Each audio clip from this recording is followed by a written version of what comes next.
Good afternoon, everyone. All right, my name is Brian Francisco, and I'm the program manager of GlobalFest. And welcome to day 4 of the GlobalFest Human Rights Forum presented by TD. Today's topic is the refugee experience, settlement, and integration, and we are super happy to have you here. Compassion and fairness are a great source of pride for many Canadians. Recognized globally, these values are at the core of the Canadian Domestic Refugee Protection System and the Resettlement Assistance Program. Both programs have been praised by the United Nations Refugee Agency. An important distinction is that refugees are people who have fled their countries because of a well-founded fear of persecution and who are therefore unable to return home. A refugee is different from an immigrant in that an immigrant is a person who chooses to settle permanently in another country. Refugees are forced to flee. Canada resettles refugees to save lives and to provide stability to those fleeing persecution and seeking relief. Canada's resettlement programs are respected internationally because they provide permanent residence as a long-term solution. In keeping with its humanitarian traditions and international commitments, Canada accepts between 10,000 and 14,000 refugees each year. We are here to discuss some of the stories on what it takes to bring those refugees here, as well as what happens after they have arrived. So, on that note, I'd like to introduce our panel. So starting, our first guest is the Alberta Human Rights Commission, Chief of the Commission and Tribunals. He continues to hold executive or board positions on many community organizations, including the Boyle Street Community Services, Reach Edmonton, the Edmonton Community Legal Center, Jelinek Men's Recovery House, and the Mayor's Edmonton Task Force to End Poverty. He was named Queen's Counsel in December 1999, and he received the Queen's Golden Jubilee Medal in 2003 and the Alberta Centennial Medal in 2005. Please welcome our moderator, Mr. Robert A. Philp, QC.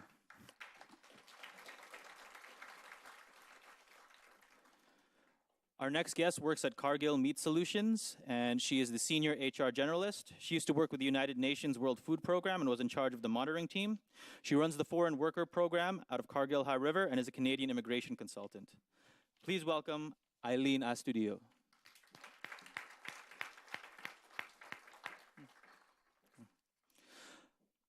Our next guest works at the Refugee Sponsorship Initiative, team lead, and she is the team lead of Settlement Services. She had worked for 30 years in human resources in the private and not-for-profit sector. When the Syrian refugee crisis arose, she wanted to respond and joined a group of volunteers from 4 churches who, with the help of the Mennonite Central Committee, sponsored a Syrian family of 6. Please welcome Ms. Marjorie McCrae.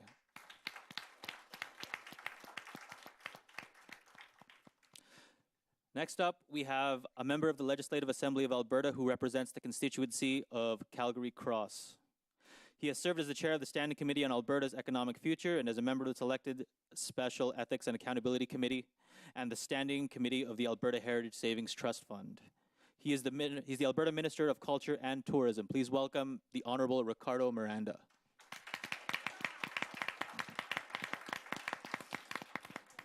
And last but certainly not least, we have a documentary filmmaker and community developer. In 2012, she was named one of the top 20 emerging filmmakers at the Real World Film Festival. Her project, Living at the Border, an interactive documentary that tells the stories of African migrants and refugees living in Italy, won a 2014 Amnesty International Canada Media Award for Best Online Journalism. She recently completed a short documentary titled 19 Days for the National Film Board of Canada that explores the settlement experiences of refugee families in Canada. Please welcome Ms. Roda Siad.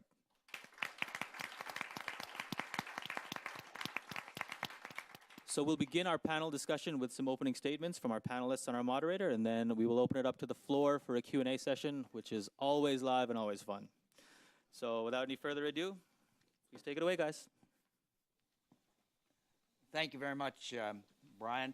And it's a pleasure to be here today. And this is a very important and timely topic. And I first of all want to thank the sponsors of GlobalFest, TD Bank, and particularly today's sponsors, the United Food and Commercial Workers. And it's great to be here. And you'll have to excuse us a little bit because it's hard to see you out there. It's like being in a police lineup up here. But we're going to get into this topic quickly, and because the most important thing is to hear from you at the end of the day. And I think what I'm going to do is start with our brilliant young filmmaker here, who we saw a clip of her 19 days, and that was a great comment about they're giving us this free stuff because it's cold here, right? It must be Calgary, right? But why don't you start us off and give us a 1-minute introduction and tell us what you'd like to say. Sure. I think that Brian already gave a bit of an introduction about myself, but the clip that you saw is the first 3 minutes of a film called 19 Days, which was produced by the National Film Board of Canada. It's a film that we shot in March of 2015, and it was done at the Margaret Chisholm Resettlement Center in Calgary. If any of you are aware, it's located in Bridgeland. And that's the starting point for all government-sponsored refugees who come to our city. They spend up to 19 days in this resettlement center before they're moved on to more permanent accommodation. So this was an opportunity for us to really give Canadians an inside look at the resettlement process, what a resettlement house looks like, what happens, and really to answer the question, what happens to people once they arrive in our city. So, Marjorie? I'm a member of a team that is supporting a Syrian family of 6 people who came to Calgary last February. So this means that they did not go to a settlement house. We met them at the airport with all the excitement that you see, and they went straight to the house that we had furnished for them.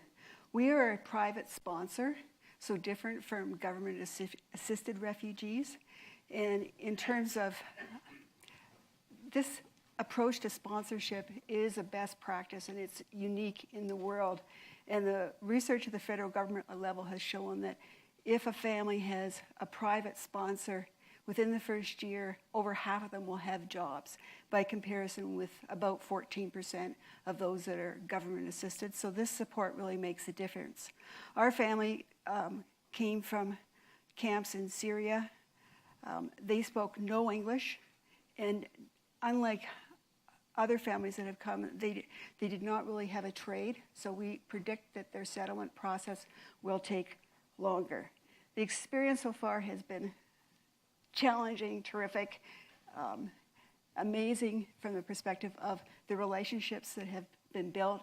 And of course, they are learning about Canadian culture, but we're also learning about ourselves and the challenge of getting beyond our Western culture blinders, I guess, if you like. Thank you. Thank you. Aileen? Hi, I'm Aileen, and I work at Cargill Meat Solutions. To give you a high-level definition of what we do, we kill cows with knives, we box them, and we deliver them to consumers. Working with our local union, UFCW 1118, we always welcome refugees and newcomers to work at the plant. We have a very comprehensive settlement system. Actually, we have a settlement coordinator who never runs out of lists for all affordable houses within the community. We also conduct ESL classes, so we have an in-house ESL instructor at the plant, and we offer English classes for free. And also we help them with their transportation if it proves to be a challenge, so we connect them with carpools and other stuff. And we work closely with a nonprofit organization within the community to help them with their integration. So with Cargill, we always welcome, it's always been our employees. We don't tend to call them as refugees, newcomers. For all of us, we are one big family working with our union. Thank you. Minister Miranda. Thank you. First, I'd like to acknowledge that we are, in fact, meeting on traditional Treaty 7 territory, and it's a pleasure to be able to be here actually and talking to you a little bit about my experience. I came to this country as a refugee from Nicaragua following the Civil War and the unfortunate sort of circumstances that forced our family to flee. I settled in Northeast Calgary and have managed to live in pretty much much every single one of the communities that now make up Calgary Cross, the constituency that I now represent. And it's been a journey for me, one that's been extremely positive, but for so many others has not always been like that. So to me, it's a true pleasure to be here to share some of those experiences and learn about some of the experiences that are happening now. As Minister of Culture and Tourism, of course, we support the beautiful diversity that makes up our cities and our provinces, the kinds of things that make our communities stronger and resilient. And so being part of that discussion is extremely rewarding for me. So thank you for inviting me. Thank you for Global West and all the volunteers and supporters that have put this together. Thank you, Minister. And I have some questions now for all the panelists, and maybe I'll start with Aileen with this one. What sort of help can employers extend to refugees in their integration into the community? Well, as I have mentioned a while ago, we have a very comprehensive settlement program. So one of the things that we found very challenging about refugees is the language barrier. That's why we established the ESL program in our company so that our employees can avail it for free. Other things, of course, is the transportation. You don't expect them to come to Canada and drive right away, especially when it's winter. I had some difficulty driving in winter. I've been here for 5 years. So, I mean, those are the things that we make sure that we connect them to the proper resources. So that's why we also work with a nonprofit organization to help them out with their kids' schooling, right? And so I think one of the things that we found really most effective is that we make sure that they have all the resources that they need. So we connect them with the bank, we connect them with RCMP to make sure that they know what is expected from them and what lies ahead in the future. Thank you. Marjorie, maybe you can answer the same question. What can employers do to help integrate refugees into the workplace? I think support from the English language is really important. I think communicating about the expectations of a Canadian workforce, depending upon the background of the person, they might not have worked in that type of environment, or maybe they were self-employed before. So those would be two things. Communicating fair treatment. Those three things come to mind. Okay. Any comments on that? What about what employers might do? I think Eileen definitely and Marjorie have already shed light on that, but I think that in addition to employers, everyone in general, just educating yourself on what the experiences are of refugee communities. What are some of the integration barriers that they face? Language is an obvious one, but there are others as well, including just cultural. They may come with health issues, pre-existing health issues that already set them back in that integration process. Whether they have any social support networks or they know or they're connected to their community. Some of the families that I met at the house had no one here, no friends, no family, and that is going to hinder their ability to integrate. So I think that employers and the general public, we can just kind of educate ourselves more on what are these unique needs that refugee communities face and how then can we support them. Minister Miranda, I don't know if you have any comments on that question about what employers might do given the nature of your portfolio. Yeah, you know, I think it's crucial for all of us to also take into account that as much as we want to help and we want to give, the reality is that the people that are coming have a lot to give us, and we have to open ourselves to the fact that they have as much to give as to receive. And so we don't turn ourselves into this model of charity when we're talking about refugees, because you know, the language barriers do eventually get broken. Children especially learn it a lot faster. I remember learning a lot. I went to a French immersion first, and I learned French before I learned English in Calgary. country. And so it's one of those things where when you're talking about this relationship, I think it's very crucial to keep in mind that in my portfolio, for example, culture and what they bring to communities, the flavors they bring to community is the kinds of things that make cities vibrant and the kinds of places that people want to visit, right, and spend time in. So I would say employers need to be open to learning as much as they are in sharing, because there is a lot to learn from what they bring to this community. Thank you for that. And maybe the follow-up then is, to you, Minister, is about what do we need to do with the workers that are there already, welcoming these refugees? Because there's two sides to the employment equation.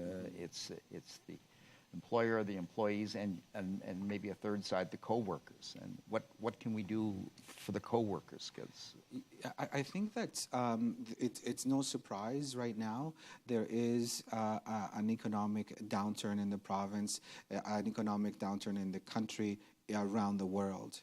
But the issue of refugees and war is not something that's new. And economics shouldn't dictate whether a society does the right thing and welcome people. And so it's I think almost a recognition that every single one of us were at one point or another either an immigrant or a refugee to this country.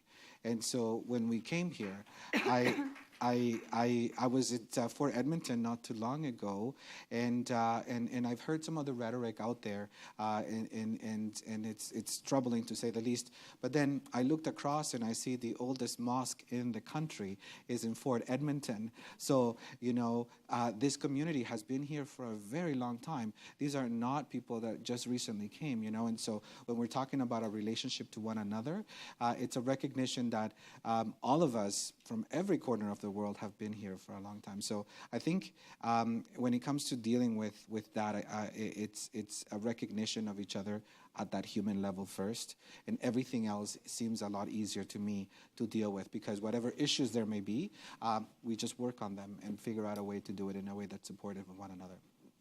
Aileen, maybe about the integration part and the existing workforce that these people are coming into. What do you? Yeah, I agree.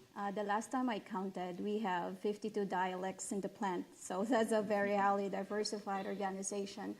But we make sure that, with our current employee that we have, we make sure that we have a system set up working with our union. We make sure that they can always be open with the union. If they're not comfortable telling us as their employers or whatever they're feeling, if they have some confusions, we established a helpline so that they can call comfortably. And if they are not comfortable with that, we make sure that we connect them with our union, with a nonprofit organization that we closely work with, if in case there would be some confusions on their part. And then if they wanted to understand what's happening, the human resources of Cargill is always open. We call ourselves a guidance counselor. For both groups. Oh yeah, for both groups. Okay. Marjorie, any comment on that about the people that are being integrated and then the people that are there already? Any observations on that? I think one of the advantages of being part of a privately sponsored group is we're sort of front line from a delivery perspective, because we see all the needs of the family. And so we're connected to the family, but I think as importantly, we're connected to other people who know that we are supporting the family directly. So within the churches, each time I go there, people say, "How is the family doing?" And that's terrific, because not everybody has the time or ability to help. And we say, well, they're doing this or they're doing that. And we say, if there's a struggle, there's a struggle. Dental issues were huge, so people knew about that. But that's the way to sort of build connections between people who can't connect and the family itself. And the fact that our family does not speak English meant that we could not take them into the environment filled with English speakers. That would be absolutely too overwhelming. But we're thinking we might be able to do that in September. We were fortunate that ours were able to get into English language training, so now we can start talking to them a little bit. And I know that the English will come, But at the beginning, it's a huge barrier because we don't know how they are doing. And they're not likely to tell us. They will talk to the translators, but stuff does get lost in translation. We think that we have a wonderful family. They've always been very hospitable, and I'm sure we have crossed lines and said things that were inappropriate, but graciously they have worked with us. Okay, thank you. I'm going to change the topic a little bit, and just because you're the filmmaker, and we've seen at the opening of this year's Olympics in Rio, a refugee team sponsored by the International Olympic Committee. And I'm just wondering if you have any feelings about that, having done as much work as you have with refugees. And what did you think about that? I guess I would say that I'm probably one of the few people who are not really following the Olympics. One of the few people hiding under a rock somewhere. But I did hear about the team refugee. And I mean, I think that there's definitely some merit to it in terms of United Nations raising more awareness about the struggles that refugees worldwide are experiencing. Actually shedding light on some of the countries that they're coming from, and when they profile them in terms of what is happening in that country. And so I think that definitely the awareness piece is there, and that's great. I think sometimes, though, and this might be more of my academic side coming in, but it may be problematic when you identify someone solely as a refugee. I think that we sometimes have to be careful in terms of that classification, because people are not inherently refugees. There's nothing in their DNA structure that says they're refugees. It's circumstances that people are put in. So I think that, as Ricardo was pointing out, focusing more on that human connection, and even this panel discussion today could be the human experience, not the refugee experience. So I think that, to answer your question, there's definitely merit to it, but in terms of focusing solely on the fact that they are refugees can be problematic, because again, it's differentiating them, and it's more of that us and them mentality. So I think there's a balance that's probably needed. Can I add in something? that conversation? Sure. I'd like to add to that. A friend of mine who has long experience in the settlement area talked about a conversation she had with someone who'd been here for 30 years, and her question was, when do I stop being an immigrant? And I thought that has to do with, are we always acting as hosts so that they are always guests, and the importance of sort of connecting on a human level first. What I heard from both of you is, of course, that a labeling issue, which is not a good thing. I mean, I remember when I was young, and we had a wave of immigration from Western Europe after the Second World War, and many of those people were called displaced persons, and it was shortened to a very pejorative term. DPs. Yes. Yeah. And had a very negative connotation, and those people were displaced through no fault of their own. Just as I'm hearing you say the refugees are refugees through no fault of their own, and your point about how long does the label continue? Mm-hmm. How long do I? Yeah. Being the minister also responsible for sport, I can tell you what I understood, because I had the same apprehensions as you did. And there was a technicality, and that was because the country that these refugees came from did not have a standing delegation at the IOC. So therefore, they couldn't compete as team country where they were from.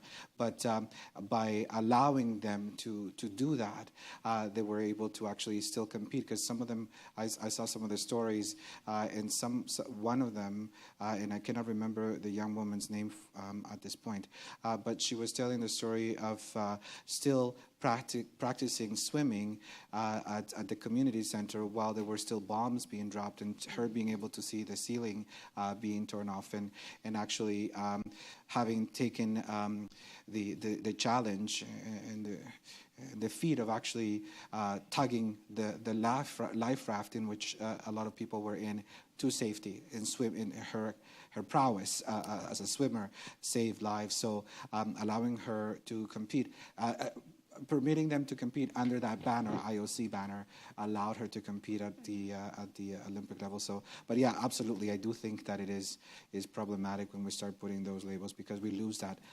inherent need to see us first as human beings, and then you start meeting the needs wherever they are. Yeah, one thing that we do at Cargill is that we don't focus on the circumstances that they are in. Instead, we celebrate the country where they are from. So we celebrate their culture, we emphasize that they come from different countries, but never on the fact that they've been a victim of the circumstances. I think in our experience, recreation has been a terrific way to help the family integrate. One of the things we did in the spring was we got the 3 older kids signed up on a soccer team. They absolutely loved it, and that country is very good at soccer.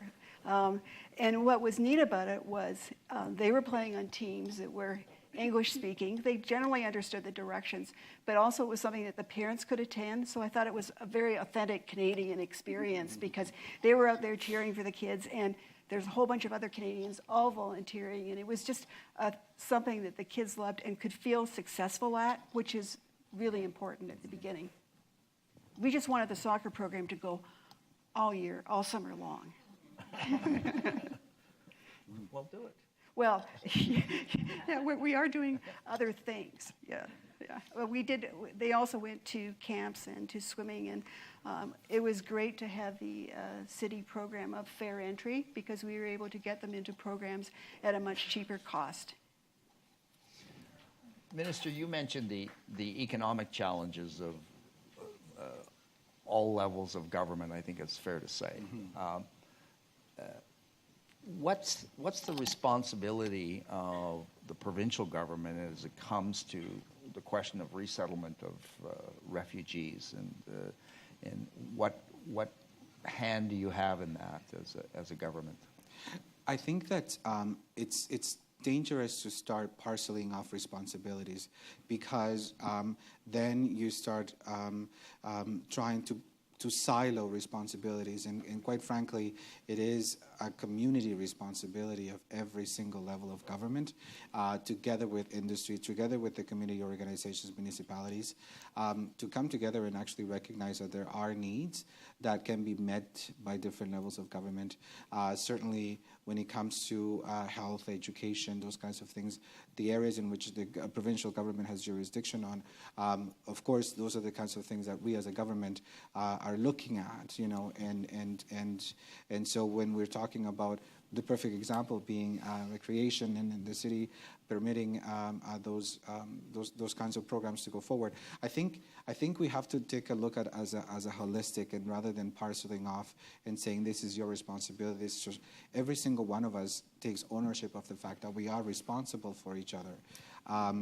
But certainly our government has looked at the different ways in which we do contribute, and changing the discourse and the tone, and having the kinds of community events and supporting community organizations that are out there working at the community grassroots level with newcomers is very important. Something that my ministry does, in fact, do as well, providing community grants, for example, but also providing funding through arts programs, and because cultural events are also equally important. It breaks barriers of language and transcends some of those, because you can communicate through music, through theater, those kinds of things. so those experiences are very good to create community. So yes, there is a role for government to play, but I think it's very crucial that all of us see ourselves as equally responsible for ensuring that all of our new Canadians are going to be receiving the best reception that they can.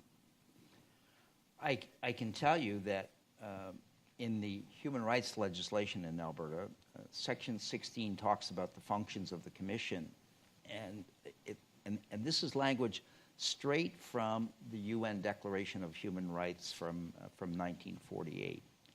And it says that it is a function of the Commission to promote an environment in which all Albertans can participate and contribute to the cultural, social, economic, and political life of Alberta. And I think that's important from the point of view of the Commission, and important from the point of view of us as a society. And Roda, I wanted to ask you about what can we do to help, and I don't want to use the word refugee all the time, or refugees, but what can we do to help these new arrivals succeed in our community and participate and contribute to the social, cultural, economic, and political life of Alberta? I think that the panel was talking about all the different supports that are available, recreation, ESL, all of the different supports that we know will help their integration process. But as I mentioned before, I think a large part of it is about just education as Canadians for ourselves, to find out, what exactly is that resettlement process like. In order for us to create more inclusive and supportive environments for newcomers, we have to know what they're going through. And I think that we live in a time where mainstream news depictions are giving us that 1-2 minute soundbite. And oftentimes I find when I watch the news, refugees are reduced to statistics and immigration categories. And I think that for us to actually be able to put a human face to these issues and to learn about the complex realities that they face, we need to know exactly what they're experiencing. And the best way to do that is to, in addition to seeking out alternative, independent forms of media, but just being able to provide more of a platform for refugees to tell their own story. My family came to Canada as refugees as well, more than 20 years ago. And even though I was quite young and I don't have too many memories of my home country, all of the integration struggles and settlement experiences that, that my parents have gone through is what I witnessed. And I think that as refugee communities continue to tell their own stories, we'll start to kind of see a shift in this, us helping and them receiving, as you had mentioned. So yeah, a large part of it, I think, is going to be education. Marjorie, go ahead. Part of our challenge at the beginning was us seeing all the happy newscasts and thinking they're here, they're excited, they're beginning a new life. And what we have realized over time is that how much they are still, although not physically, but mentally, emotionally, tied to the family that they know is still struggling in Syria. Every night they are talking to them on Skype. There may be some sort of aspects of guilt. We're here, we're safe. They're not here. And as we talk to people who have been here longer, they say, well, for the first year, it was absolutely essential that we listen to Arabic television. But she's here 5 years now, and they don't listen to Arabic television anymore. So I see that the family they're physically here, but still kind of back there. And I think that's probably going to be true longer for the parents than for the kids. The kids are picking up English quickly. They like the school. They're moving ahead that way. And so what I can understand is a risk over time is that the kids are very much in a Canadian world, and the parents, perhaps of necessity, are still kind of back there. So the journey that they go through, I think partly may depend at an individual level as to what's happening with their family back there. And in our case, the extended family is largely there, and then some in Germany. So there's that tension. Because of your background, and is there more that non-government organizations can do to help new Canadians settle? I mean, I know how active the Mennonite centers have been. I mean, they're just amazing, the work that they do. But what about other NGOs or church groups? Or I think that the church groups are quite active. I actually went online. Just about every major denomination is what we call a sponsorship agreement holder. So their role in terms of bridging, helping us with the difficulties of getting people over here, managing the visa process is huge. I honestly think that they are overworked, perhaps underfunded, because it's been difficult. No, that's not you. You know, when we were trying back last December to get on the list to get a family, we couldn't get a call back. You know, it was a part-time person. So I think more assistance on that side. And so then the family gets here.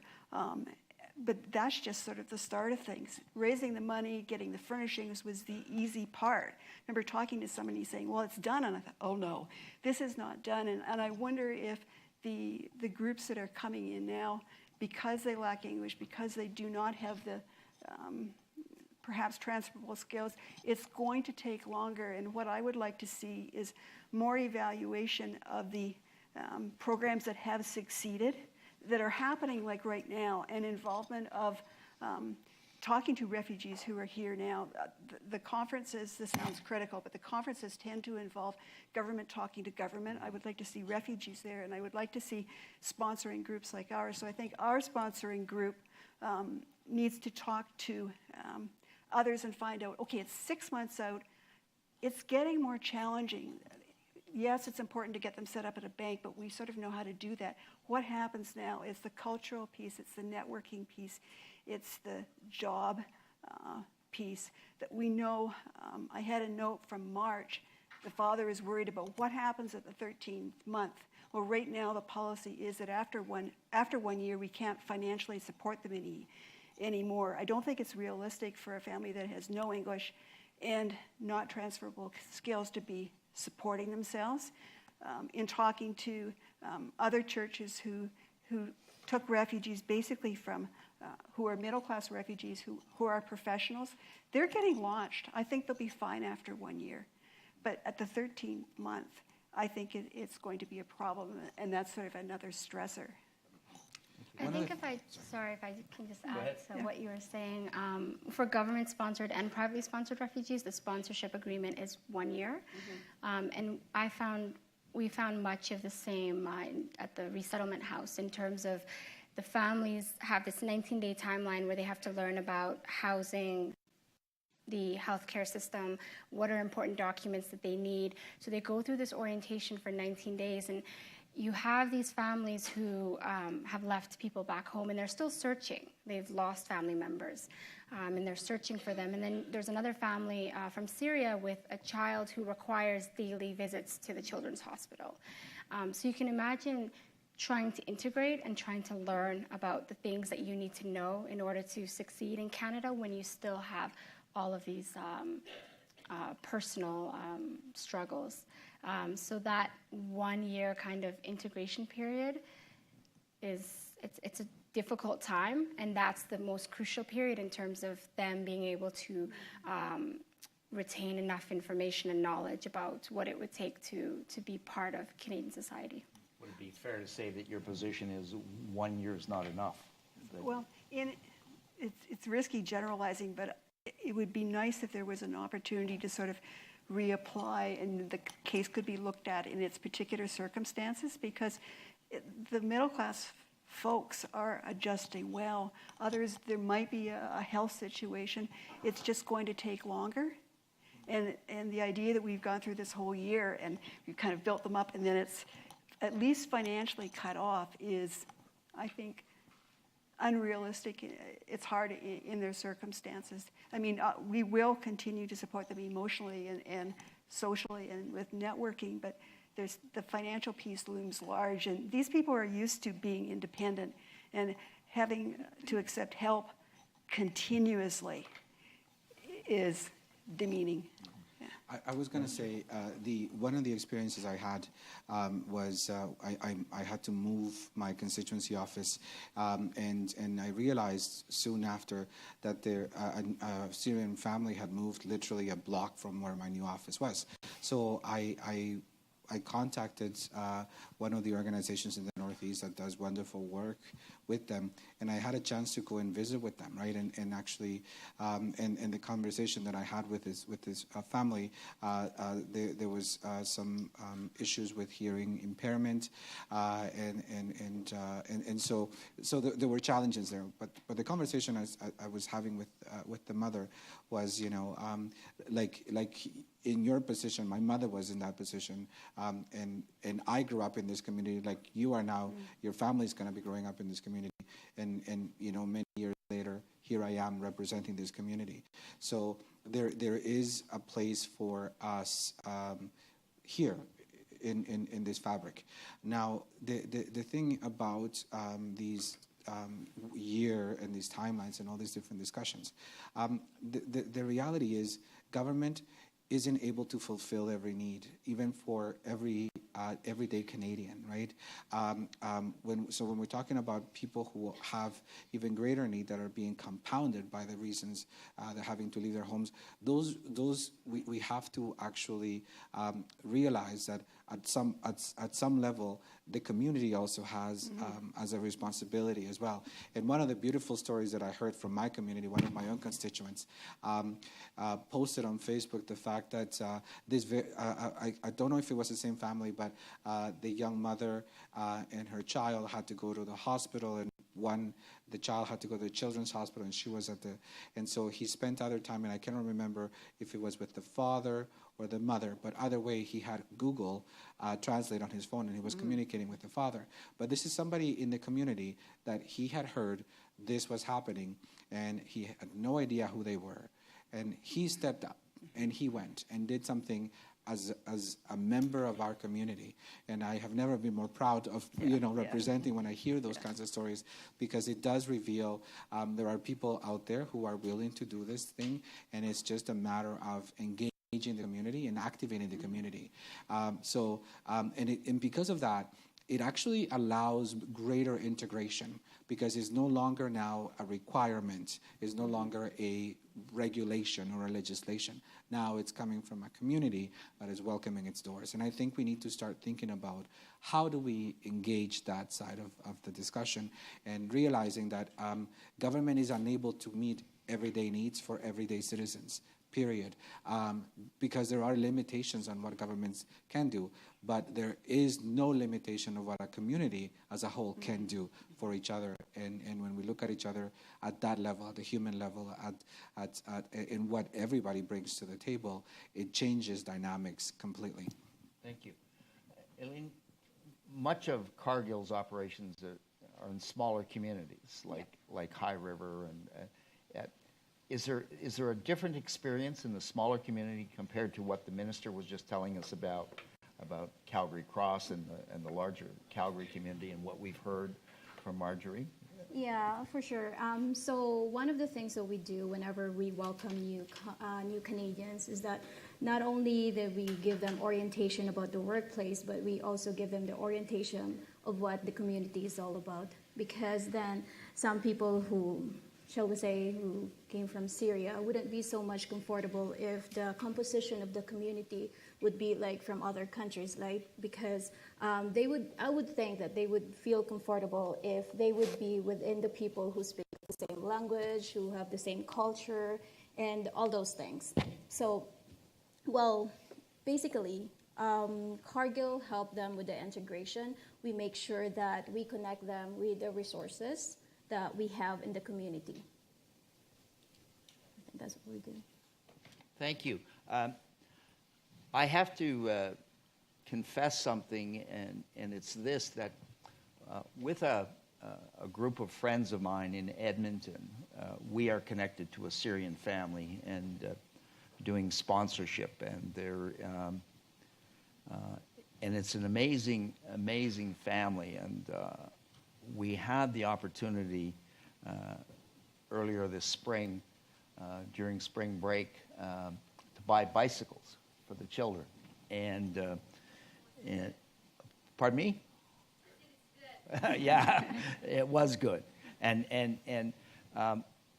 there are six children in this family, ranging in age from 1.5 years to 13 years. And to see them with bicycles and helmets, and they could ride to school, and it was amazing. And at the Islamic Academy in Edmonton, they were welcomed.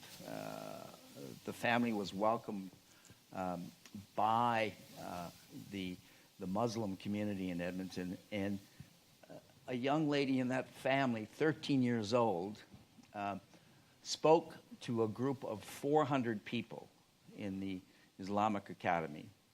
And this is a translation of her remarks. And I thought it was poignant for today because it tells us a little bit about the experience of that family. And she says, "My name is Maya.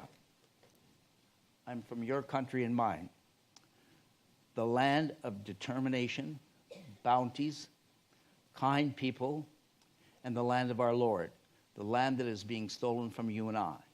I'm from Syria. I'm 13 years old. I had friends, loved ones, neighbors, and a family. I had a home and a land. Suddenly, everything disappeared, as if I was in a dream and woke up. I was living a nightmare. I lost my land, my home, my friends, my loved ones, and my family was scattered. But worst of all, I lost that which is most precious. I lost my dad. I became homeless inside my own home. My childhood and my dreams were silenced. My hopes were shattered.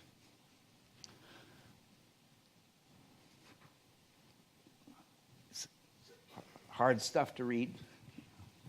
That's me, not her. I woke up in a different country that I thought could be my second home, but I was mistaken. We remained strangers, and the word refugee became my title. I told my mom, as her eyes were full of tears, God who created us all will never abandon us. That's what you taught me, and that's what my Islam teaches me. And again, like a dream, my hopes were revived when we received news that we will leave to a new country. I had mixed emotions. I was happy and sad at the same time. I closed my eyes and opened them. The plane had arrived. It was a long and tiring trip. My mom said, "We have arrived and we are safe."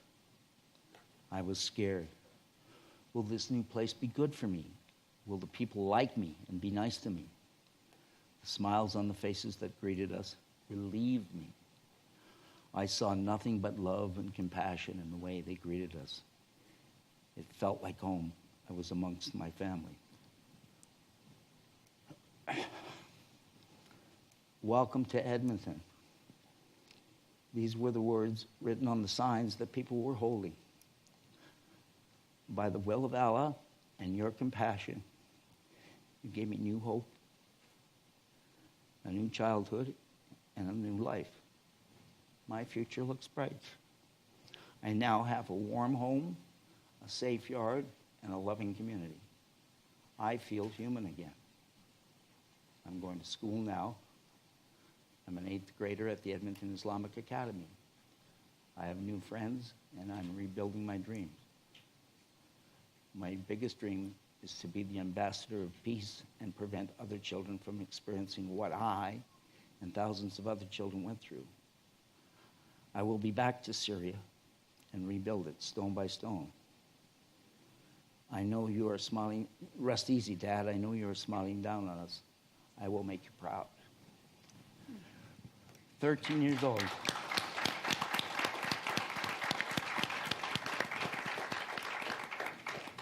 That's part of the refugee experience in Canada, right there, that young lady. And it was amazing.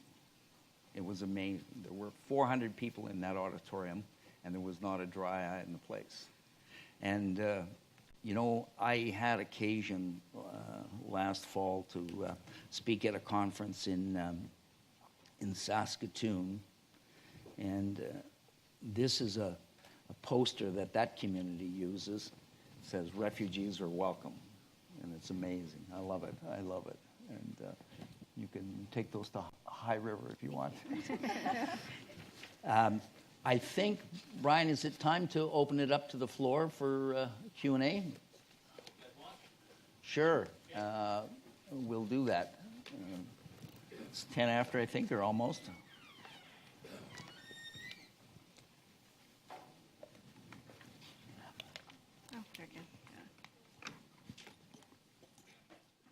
All right, so please give a round of applause for that riveting panel discussion.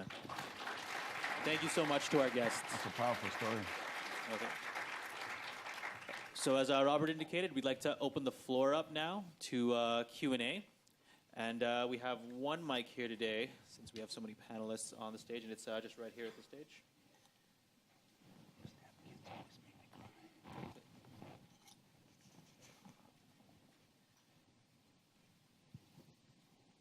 Yep. And just a few ground rules before we go into this. If you'd like to give us feedback on the Human Rights Forum, as well as any future topics of discussion that you'd like to see in the future, please let us know through the surveys that are inside of each of your programs. You can fill them out in the foyer with pens and pencils, as well as pass it off to a GlobalFest volunteer for collection. So these surveys are essential in that they help us serve you better. So please let us know, either it's a face-to-face interaction or through a survey, what we can do to help better this community. And so for the Q&A portion, you can find the one mic here at the front, and if I could just get a volunteer to come down and run the mic for me. Just make sure that you keep your questions to within 20 to 30 seconds. If you have a story to tell or anything like that, please save it for afterwards. We'd like to get the mic around to as many people with questions as we can, as well as please allow us some time for some closing statements. So without any further ado, who would like to ask the first question? Right over there. Right over there. Yeah.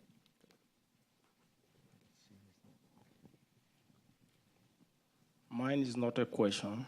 It's just a comment for Aileen to support her comment. I'm one of the refugees, and I came in Canada in 1998, and I'm from South Sudan. My first job was at a meat plant, which is Brooks Lakeside. And the reason why I did not get a job in Calgary, because of the language barrier. I had to go to Catholic immigration for 1 year to learn how to speak a little bit English. And the only place where I could be able to work was the Lakeside. And she is true, she's right, and I support her opinion. Thank you, Aileen. Thank you, sir. Thank you. Do you have a question, sir? Do you have a question, sir? Yeah, right down here, please. And then lady in the red. Actually, it's a sorry. More than questions, I just want to. I was hoping to hear in the panel just a recognition of thousands of volunteers that rally to help the Syrian refugees, particularly. I mean, especially in Calgary. Talking about Edmonton, I mean, we follow about a lot of stuff you've done up in Edmonton, but you bought the bicycles. I want you to know that we were able to donate 650 bikes to the Syrian newcomers here in Calgary, all collected from volunteers and from donors. So I just want to make sure, because we here in government, we have companies, we have a private sponsor family. Thank you for doing that. There's thousands of people in Calgary came together to support the Syrian refugees in Calgary. I just want to make sure those thousands are acknowledged in this GlobalFest. Thank you. Thank you, sir. Thank you. And then we have a lady in the red, and then another lady on this side. they were the ones actually who organized my ability to go and meet the families. And yeah, absolutely. Selma is one of the many volunteers like yourself who have done that. It's amazing to see. And that's what I was talking about, community coming together and responding just as much and having an even bigger role, actually, and an impact. It's remarkable. And every kid should have a bike. Yeah, that's true. My name is Anita St. Laurent. I'm originally from New Brunswick, but I spent most of my life in Ontario. I had the opportunity 1 year to be a person that relocated a Vietnamese boat family. It was a very rewarding experience. From what I remember, the priest gave me a letter. From there, I just continued to do one thing after the other to have this family relocate into the Toronto area. And I had everything falling into my lap. Doesn't matter what I needed, I had ways of getting it. And it just seems like when you start working with people and doing things like this, that you're rewarded in many, many ways. There are a lot of tasks that come your way, but you can always seem to jump over the hurdles. And I can tell you that when this family was reestablished, I had nothing to do with them after because they just went off and did their they just lived their life. And I have always had the feeling that I did it, and these people were much better for knowing me, and it was a great opportunity that I was blessed to have been able to do.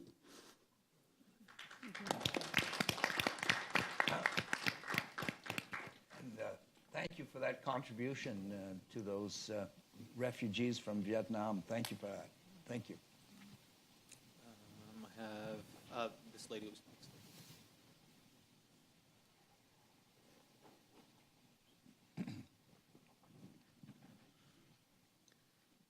Hi, good afternoon. Thank you for being here. My name is Amber Kim. I live in a community called Lincoln Park. We've been doing great work on uniting the community with food and being a part of it and sharing our homes and stuff. We have families from 10 different countries in my neighborhood, and we're connected with all of them. My question is, you're still labeling, you're still saying refugees. How about human beings welcome? My family came from Germany and Scotland, and I think the community is forgetting that. How do we make people remember that we're all human beings and we're all welcome? That's an excellent point. You know, we were talking earlier about the whole concept of labeling, and I think you're absolutely right that we should simply say welcome, period. It's one of the reasons why I think when I identify myself, I say I came to Canada as a refugee, and today I am, you know, and those are the things that, I mean, it's difficult for us to try and have the dialogue. Some people, for them, it was such a traumatic experience that it defines how they relate, and it's not always positive for everybody, right? Some people have very negative experiences, and so you have to recognize that and honor that. But I think that absolutely, it's what I was saying earlier, that it's you know, it's relating to each other at a human level and recognizing all these different things that actually unite us, that transcend language, religion, and all these other things. And actually, we look at each other as the great potentials that we are, and celebrate the differences that we bring, because it does enrich the community as a whole, and it makes us much more resilient together. Well, at the workplace, we call them New Canadians. We don't label anyone, but we call them New Canadians. So that name, and that one would be enough for them to, like, you know, acknowledge that they need to do some adjustments. But at least we don't label any of them. We call them New Canadians. And Canada is their home. I think when they're at the airport holding their suitcases they're refugees. And what we see happening over time is they start to fill out their life with roles like they had before. So they become students, they become neighbors, they're soccer parents, they're volunteers helping other Syrians who have had a fire in their house. And I think as they get to rebuild those roles, that first tiny role is gone. And that's I think, what integration is about. Yeah. You're living a fuller life. Eventually, they may even become ministers of the crown. Oh, that's true. And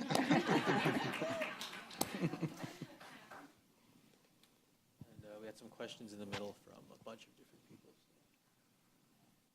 Pick your favorite.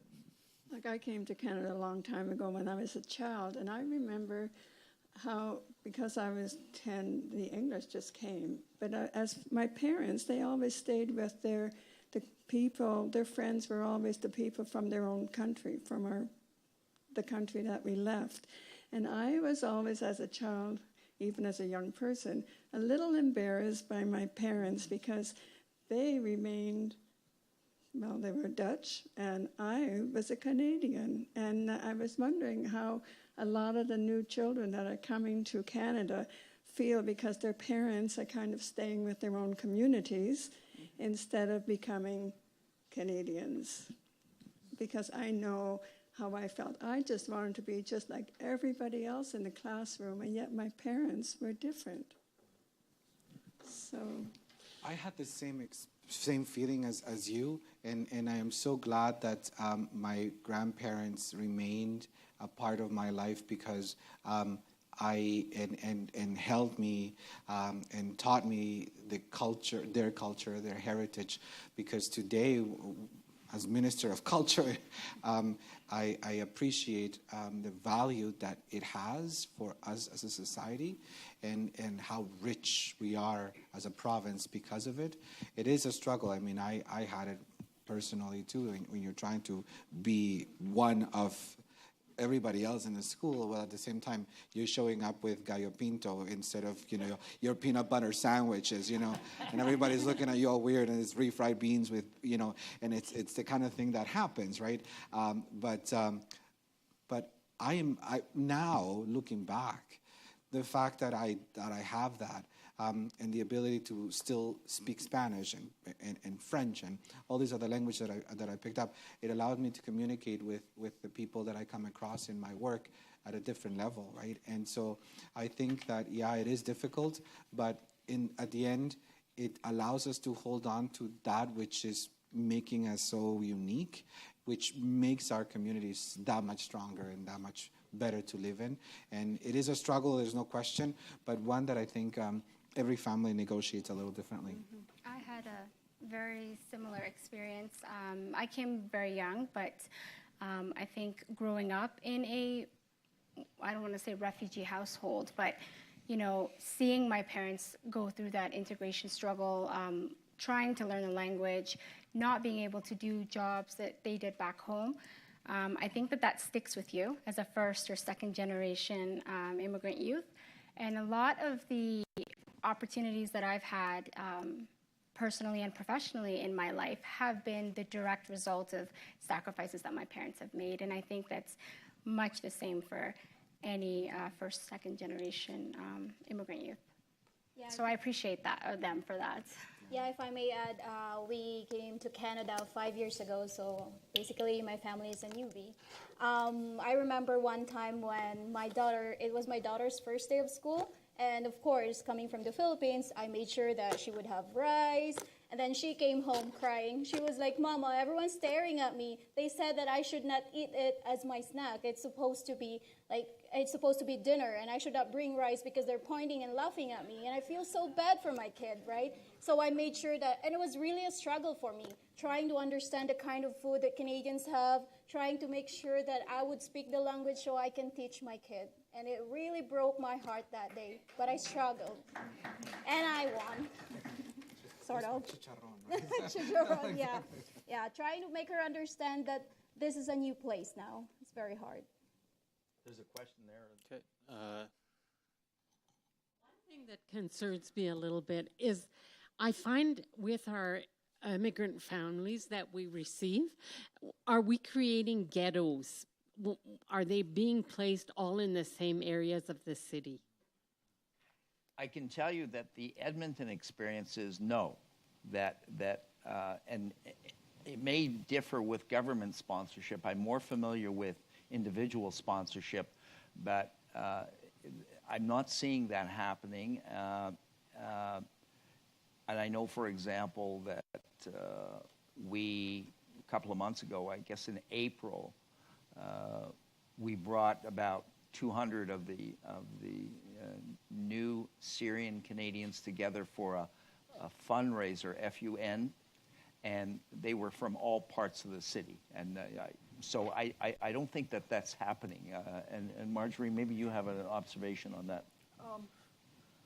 In talking to someone about 2 months after our family arrived, this person had brought in a number of families, and they said the location of their first house is really important, and they should be with other families like them. We didn't know that, so we're down in the southeast, and the family has to travel quite a distance to meet friends who will speak their language, and I'm confident that after 1 year, they will move up to the northeast in Rundle where there are other people. And I think I've met people who lived up in the northeast, and they sort of got feeling more settled, made friends, and then they've moved any place in Calgary. I think it's a natural thing to want to have some familiarity. We were lucky in that the next door neighbor is from Egypt and spoke Arabic. That was a huge help on the first while. It was just luck. And the other thing too is also where the way the houses are built, how big they are. Yeah. Because in my case, for example, we had 3 generations living together, and so you don't have in the newer neighborhoods the kinds of homes that would support that kind of life style. And for us, that was just a cultural thing, right? Your grandparents, your parents, and you young people all lived in the same house. So naturally, certain neighborhoods kind of have that that housing infrastructure, if you can call it that, built in, and so naturally people gravitate towards that. And the other thing for me, and the reason why I've never moved out of the neighborhood is because I got all kinds of beautiful restaurants and all kinds of, and I love food. So you know, you go anywhere, you have Spanish, you have Indian, you have all kinds of restaurants around, and so that was really what kept me. It's a community. So it creates that vibrancy, that flavor to the neighborhood that you don't find when you don't have as much diversity. So it creates an environment of its own too. Our family came from a very small community where all the women cooked together. They lived together. They were used to a communal style.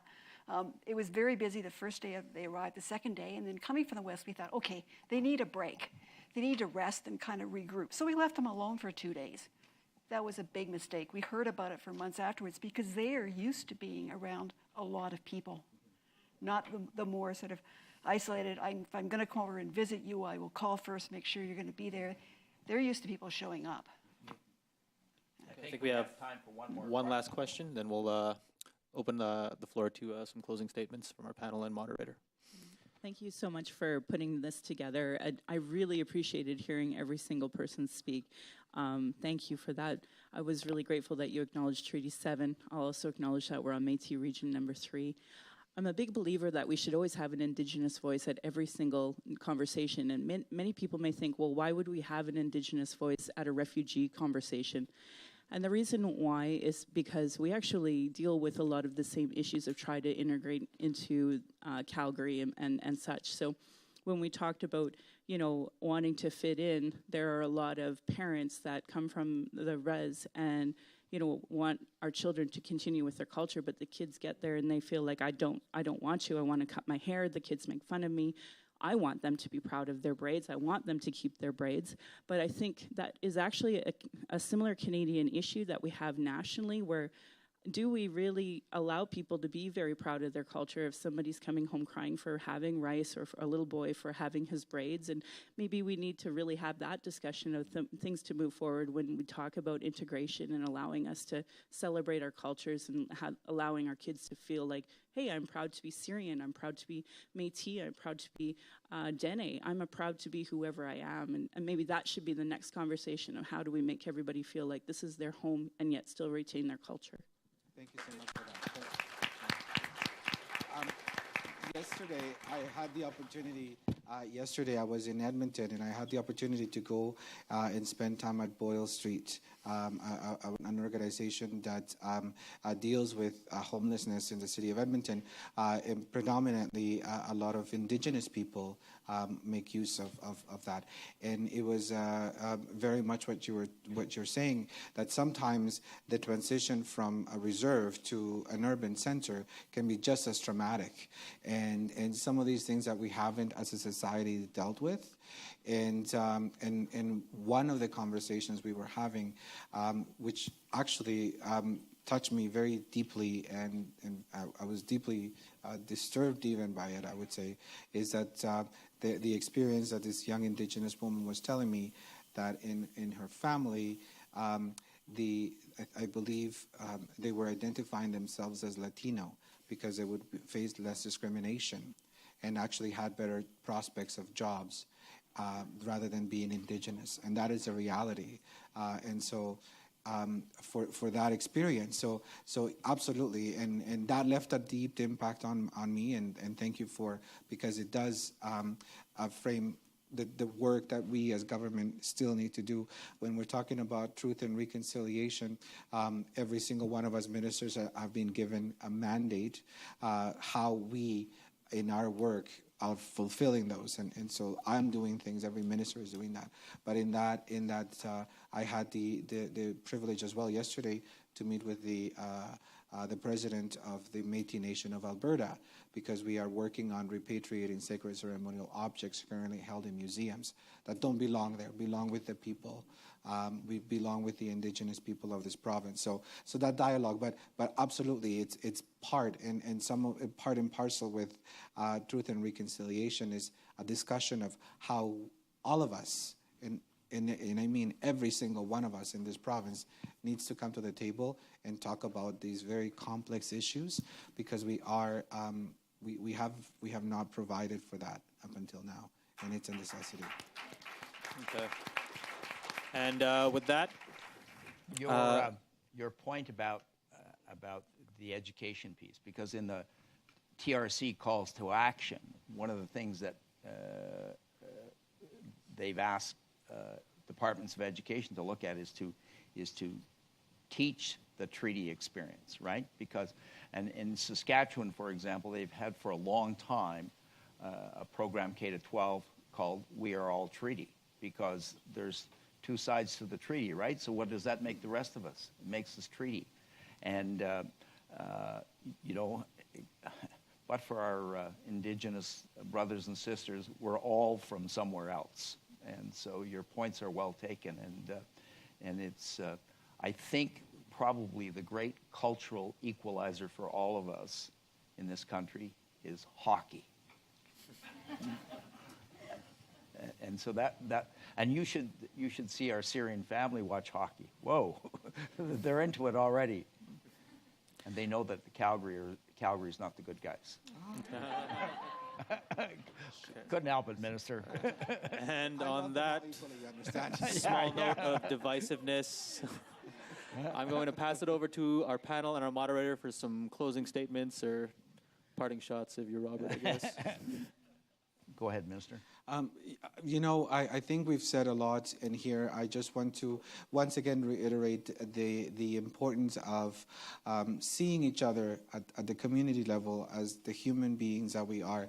It was such a beautiful experience to be where I am now, learning so much about the different cultures, Indigenous people of this province, and the wisdom and the knowledge that they have, learning from all the different people who are coming from places like Syria and other places who are coming. My own experience, you know, I remember coming to Calgary in 1988, and it was not, it's the same province or even the same city that we have today.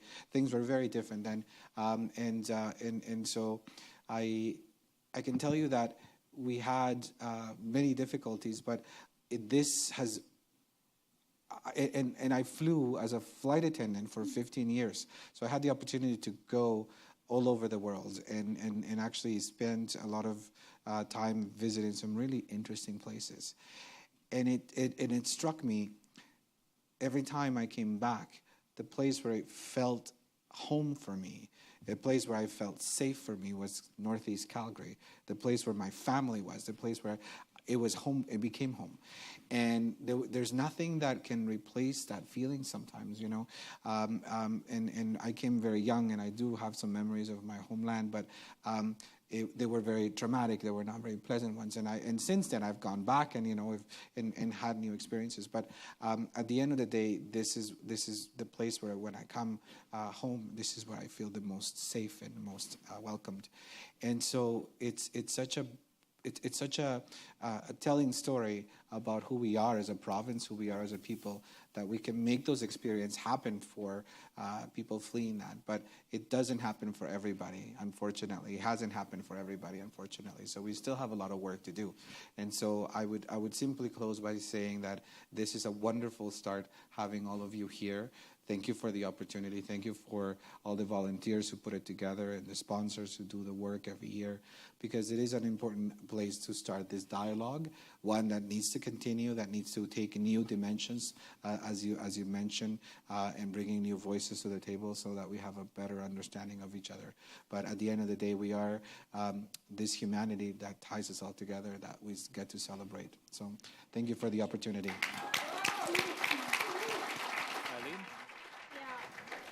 Thank you once again. It has been a privilege for me to be here today, listening to you guys about your experiences. Quite honestly, before I sat down in this chair, I was like pumped up to go and saying, I would know a lot about this project. I work with United Nations, I work with Cargill, and we have people from all over the world. But to my surprise, after I listened to my fellow panelists, after I listened to you, instead of me educating you, you actually educated me. And I promise I'm going to bring all that knowledge when I go back to my workplace, and we will continue to strive hard to become the best employer in town. Thank you so much.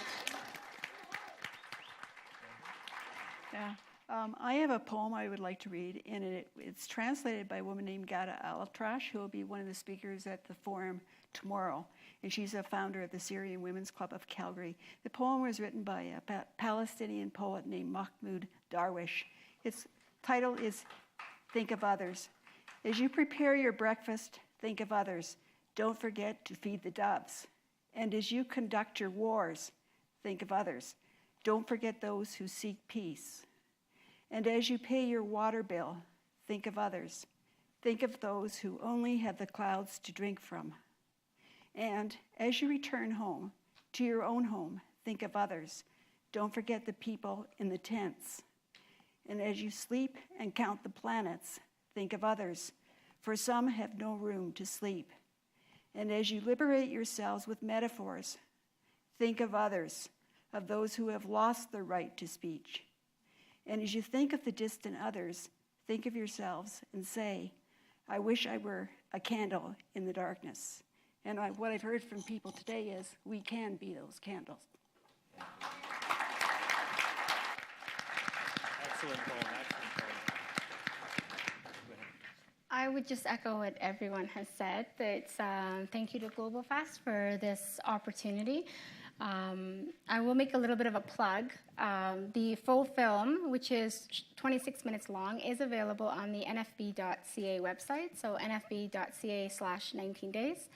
And the film, in addition to the conversation that we're having today, is an opportunity to continue this discussion, this important discussion about not only how we can support newcomers, how we can create more inclusive environments, but also just how we can, as Canadians and global citizens, learn about what's happening around the world and just keep ourselves informed. So I've learned a lot from my fellow panelists about, as an entire community, right, on an international and local level, how we can create a positive environment for the most vulnerable. So thank you again for the opportunity.